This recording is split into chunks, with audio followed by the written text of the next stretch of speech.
மத்தேயு 14 மத்தேயு 14 15 மத்தேயு 14 அதிகாரம்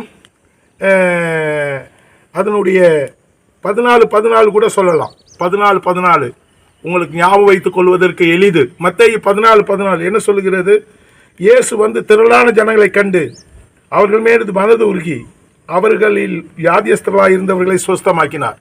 முதலாவது வியாதிகளை சுஸ்தமாக்கினார். சாயங்காலம் போது அவர்கள் 3 நாள் அங்கு இருக்கிறதுபடியினாலே அவர்களை சாப்பிடாமல் அனுப்பாமல் அவர்கள் தங்களுக்கு போஜன பதார்த்தங்களை கொள்ளும்படி அவர்களை அனுப்பிவிட வேண்டும் என்றார்கள். அதற்கு இயேசு சொன்னார், நீங்கள் போஜனம் கொடுங்கள் என்றார்.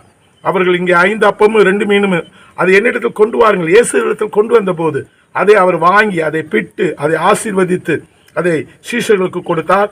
எல்லோரும் சீஷர்கள் ஜனங்களுக்கு கொடுத்தார்கள்.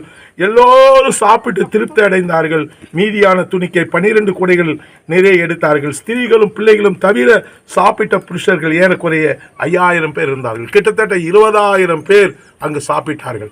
எனக்கு அருமையானவர்களே, இயேசு கிறிஸ்து வியாதியஸ்தரை குணமாக்கினார். மனதுருக்கம், இயேசுவின் மனதுருக்கம் என்ன செய்கிறது?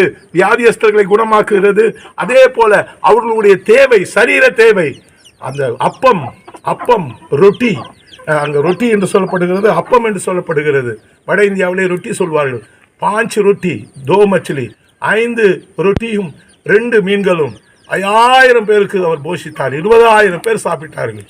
எவ்வளவு எக்கச்சக்கமாக கூடை வந்து கொண்டே இருந்தது. எனக்கு அருமையானவர்களே, ஆண்டவர் உங்களுடைய தேவைகளை சந்திப்பார், சரீர சுகத்தை தருவார். அதே சமயத்தில் உங்களுடைய ஆகாரத்தை அவர் பொறுப்பெடுத்துக் கொள்கிறார். 40 வருஷம் மன்னாவை கொடுத்தவர் அல்லவா?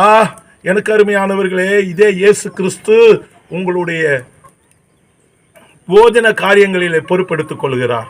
உங்களுடைய வியாதியை குணமாக்குவதை பொறுப்பெடுத்துக் கொள்கிறார். உங்களை முதலாவது அந்த 14 வாத்தியஸ்தர்களெல்லாம் குணமாக்கினார். அதற்கப்புறமாக அவர்களுக்கு போஜனம் கொடுத்தார். 12 கூடைகள் மீதி எடுத்தார்கள். சரித்திரம் என்ன சொல்லுகிறது?